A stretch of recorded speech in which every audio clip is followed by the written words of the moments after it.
স্ক্রিনে যে কোশ্চেনটা তোমরা দেখতে পাচ্ছ আরআরবি এনটিপিসির ক্ষেত্রে এরকম দুটো কোশ্চেন থাকে ত্রিকোণমিতিতে। আর এই দুটো কোশ্চেন কিভাবে খুব সহজে সমাধান করব সেটা তোমাদেরকে রুলস দেখাচ্ছি। দেখো, প্রথমে আমাদেরকে মনে রাখতে হবে সাইন থিটা। সাইন থিটা মনে রাখতে হবে লম্ব বাই অতিভুজ। সাইন মানে হচ্ছে লম্ব বাই অতিভুজ। একই রকম ভাবে কোস থিটা মনে রাখতে হবে। কোস থিটার মানে হচ্ছে ভূমি বাই অতিভুজ।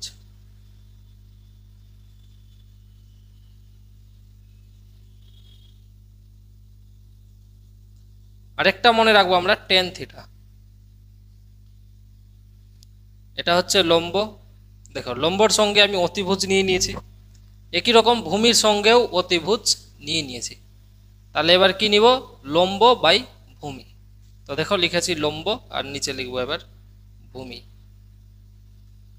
এই তিনটা রিলেশন আমাদেরকে মনে রাখতে হবে। তারপরে দেখো এবার মনে রাখবো সাইনের উল্টা কি হয়। তো মনে রাখবো আমরা সাইনের উল্টা হচ্ছে কোসেক থিটা। তাহলে দেখো সাইন মানে হচ্ছে লম্ব বাই অতিভুজ, তাহলে কোসেক থিটা মানে কি হবে? অতিভুজ বাই লম্ব। একই রকম ভাবে কোসের ক্ষেত্রে মনে রাখবো যে কোসের বিপরীত কি হবে। তো মনে রাখবো কোসের বিপরীত হচ্ছে সেক থিটা। তাহলে দেখো, কোসকে বলেছি আমরা ভূমি বাই অতিভুজ, তাহলে আমরা সেক থিটাকে কি বলবো? তো সেক থিটা মনে রাখবো ঠিক উল্টোটা, অতিভুজ বাই ভূমি। সেম টু সেম টেনের ক্ষেত্রেও আমরা মনে রাখবো টেনের উল্টো হচ্ছে কোট থিটা। আর এক্ষেত্রে দেখবো কোটের ক্ষেত্রে হয়ে যাবে লম্ব বাই ভূমি ছিল টেন, এক্ষেত্রে হবে ভূমি বাই লম্ব। পুরো একদম তোমাদের ডিপলি বোঝানোর চেষ্টা করছি যাতে একটা কোশ্চিন আমরা বুঝার পরে অন্য দ্বিতীয় তৃতীয় কোশ্চিনটা যাতে আমরা করতে পারি। বুঝতে পেরেছি?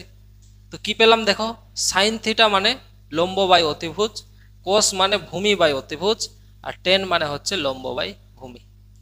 সাইনের উল্টা মনে রাখবো কোসেক। কোসেক হচ্ছে অতিভুজ বাই লম্ব, কোসের উল্টা হচ্ছে সেক অতিভুজ বাই ভূমি, আর টেনের উল্টা হচ্ছে কোট ভূমি বাই লম্ব। এতটুকু যাতে মাথায় একদম সেট হয়ে যায়। সাইন থিটা জানলাম, কোস এবং টেন জেনে গেছি, আর সাইনের উল্টা কি হয়? কোসেক। কোসের উল্টা হয় সেক এবং টেনের উল্টা হচ্ছে কোট থিটা। এবার এদের মধ্যে কিছু রিলেশন আছে, কোনোটা প্লাসের রিলেশন আছে আবার কোনোটা মাইনাসের রিলেশন আছে। এটা কিভাবে দেখো, আমরা মুখস্থ রাখবো যে sign square theta plus cos square theta এর মান হচ্ছে 1। আপাতত এই অঙ্কের ক্ষেত্রে এই ফর্মুলাটাই আমরা ইউজ করতে পারবো। কি আছে দেখো, sine square theta plus cos square theta এর মান 1। আর অঙ্কের রাশিটা দিয়েছে রুট ওভার অফ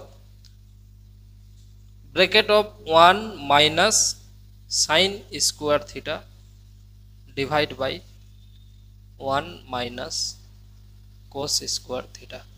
এটা বলেছে, কি বলেছে? রুটের মধ্যে 1 মাইনাস সাইন স্কোয়ার থিটা, আর ডিভাইড করে বলেছে রুটের মধ্যে 1 মাইনাস কোস স্কোয়ার থিটা। একদম ধীরে ধীরে নিয়ে চলছি যাতে এই আনকমন কোশ্চেনগুলো যাতে মাথাতে তোমাদের সেট হয়ে যায়। দেখো, আমি কি করব, এই সাইনটাকে আমি এখানে রেখে দিচ্ছি। ইমেজিং করো তোমরা, এই সাইনটাকে আমি এখানে রাখবো আর প্লাস কোস স্কোয়ার থিটা এটাকে ওই পারে নিয়ে যাব। তাহলে ফিল করো কি হবে, 1 মাইনাস কোস স্কোয়ার থিটা, আর এদিকে কি থেকে যাবে? এদিকে থাকবে স্যার সাইন স্কোয়ার থিটা। দেখো আমি ওটাই করেছি, 1 মাইনাস কোস স্কোয়ার থিটা এর মান কি পেলাম? Sign square theta. তাহলে আমি এখানে কি লিখতে পারি? 1 মাইনাস কোস স্কোয়ারের জায়গায় সাইন স্কোয়ার থিটা আমি লিখতে পারি। লিখতে পারি কিনা বলো, কমেন্ট করে জানাও। একই রকম ভাবে আমি ইমেজিং করো যে কোসকে আমি এখানে রাখলাম, কোস স্কোয়ার থিটা থাকলো, এদিকে 1 ছিল 1 থাকলো, আর সাইন স্কোয়ার থিটা এদিকে প্লাস রূপে ছিল, সমানের ডান দিকে গেলে কি হবে, মাইনাস হবে। তো কি হয়ে যাবে, মাইনাস সাইন স্কোয়ার থিটা। আশা করি আমি বুঝাতে পেরেছি এইটুকু। এবার দেখো 1 মাইনাস সাইন, কি বলেছি আমি, 1 মাইনাস সাইন কি বলেছে, কোস, তাহলে বলছে কোস স্কোয়ার থিটা, আর এটা ডিভাইড আছে আর রুট আছে এখানে। তাহলে এটাকে পরের লাইনে লিখতে পারি root over of cos theta by sine theta, তার পুরোটার হোল স্কোয়ার। আর আমরা বীজগণিতে কি পড়েছি, বীজগণিতে পড়েছি আমরা যে স্কোয়ার আর রুট কি হয়ে যায়, ক্যান্সেল হয়ে যায়। তাহলে ঠিক পরের লাইনে আমরা কি লিখব, cos theta by sine theta. তাহলে এর ফাইনাল ভ্যালু কি পেলাম, cos theta by sine theta. কিন্তু এখনো অপশানে আমরা আসতে পারিনি। অপশানে দেখে লেখা আছে cot theta, tan theta, sec theta আর কোসেক থিটা। দেখো আমরা কোস মানে কি জেনেছি, এখানে কোস মানে জেনেছি ভূমি বাই অতিভুজ। তাহলে এখানে কোসের জায়গায় কি লিখতে পারি, ভূমি বাই অতিভুজ, ডিভাইড বাই পুরোটা। এবার আছে সাইন, সাইন মানে জেনেছি লম্ব বাই অতিভুজ। তো দেখো এবার লম্ব বাই অতিভুজ। এবার বীজগণিতের নিয়ম অ্যাপ্লাই করব, অতিভুজের সঙ্গে অতিভুজ কাটা পড়ে গেল। তাহলে ফাইনালি কি বাঁচলো, দেখো ভূমি উপরে হচ্ছে ভূমি, তো আমরা লিখব ভূমি বাই লম্ব। আর একটু আগেই তোমাদের এত কিছু পড়ালাম, তার কারণ হচ্ছে এখানে আসা। ভূমি বাই লম্ব কোথায় পাচ্ছি, তো দেখো ভূমি বাই লম্ব মানে কি আছে, টেনের উল্টা কোট।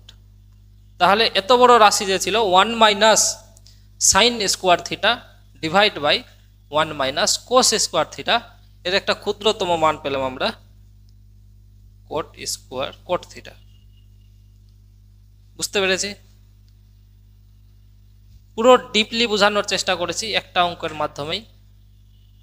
যদি তোমরা বুঝতে পেরে থাকো কমেন্টে কিন্তু ফিডব্যাক দিয়ে দিও, আর ভিডিওটাকে লাইক করে নিও ভালো লাগলে পরের ভিডিওর জন্য। ধন্যবাদ, এভাবেই পড়তে থাকো তোমরা। এনটিপিসিতে এই চ্যাপ্টার থেকে দুটো কোশ্চিন থাকে ত্রিকোণমিতিতে, আর দুটো কোশ্চিন এখান থেকে অনেকগুলো কোশ্চিন সলভ হয়ে যাবে। কিছু কিছু কোশ্চিন যেটা সলভ হবে না, তার জন্য আরও দু একটা কিছু আমাদেরকে ফর্মুলা এবং কনসেপ্ট মনে রাখতে হবে। তো পরের অঙ্কের ক্ষেত্রে এবং পরের ভিডিওগুলোতে সেই অঙ্কগুলো আমি আলোচনা করব। থ্যাংক ইউ, ভালো করে পড়াশোনা করো তোমরা, বাই।